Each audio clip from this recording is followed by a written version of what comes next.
healthy हुनुको लागि हैन फलफुल खानुपर्छ हेल्दी हुनको लागि भनिन्छ नि तर त्यो फलफुलमा के छ अहिले के साथी छ तपाईँ एप्पल खानुहोस् तपाईँ स्याउ खानुहोस् सुन्तला खानुहोस् अमरुद खानुहोस् बनाना खानुहोस् जे पनि खानुहोस् त्यसमा के छ के साथी केमिकल्स छ र हामीले स्वस्थ हुनको लागि फलफुल खान्छौँ त्यो फलफुल हामीले के बनाइराखेको छ अस्वस्थ बनाइराखेको पोषणको कमीहरू भइराखेको छ त्यो पोषणको कमीलाई हामीले कुनै न कुनै माध्यमबाट पुरा गर्नुपर्ने हुन्छ र हाम्रो खानामा भएको हाम्रो आहारमा भएको कमीलाई केले पुरा गर्न सक्छ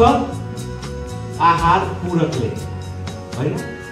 आहार पूरक भनेको त्यसलाई त्यो हामीले आहार गरे पनि भन्दैनौँ आहार पूरक भन्छौँ त्यसले हाम्रो आहारमा भएको पोषणको कमीलाई पुरा गर्छ र यदि हाम्रो आहारमा भएको पोषणको कमी पुरा भयो भने हाम्रो बडीले के पाउँछ पूर्ण पोषण पाउँछ हाम्रो बडीको पार्ट्सहरूले आफ्नो लागि पोषण पाउँछ र त्यस्ता हाम्रो बडीको विभिन्न अर्गन्सहरू हेल्दी हुनुको साथसाथ हाम्रो शरीर के हुन्छ हेल्दी हुन्छ र अर्को कुरा फ्रेन्ड्स हामीले जुन टक्सिन्सहरू जुन केमिकल्सहरू अहिले लिइराखेको छौँ खानाको माध्यमबाट हावाको माध्यमबाट पानीको माध्यमबाट त्यो टक्सिन्सहरू पनि कहाँ गएर बसिराखेको छ हाम्रो शरीरमा र जरुरी छ कि त्यो जुन टक्सिन्सहरू हाम्रो शरीरमा आइराखेको छ त्यो टक्सिन्सहरूलाई पनि हामीले बडीबाट के गर्नुपर्ने हुन्छ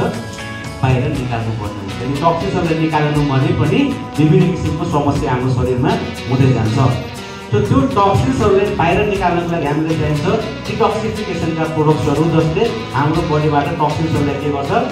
बाहिर निकाल्छ सो जब हामीले आफ्नो खानामा भएको पोषणको कमीलाई पुरा गर्छौँ र हाम्रो शरीरमा भएको टक्सिन्सहरूलाई शरीरबाट बाहिर निकाल्न सक्छौँ बडीलाई डिटक्सिफाई गर्न सक्छौँ भने डेफिनेटली हामीले एउटा हेल्दी लाइफ बाँच्न सक्छौँ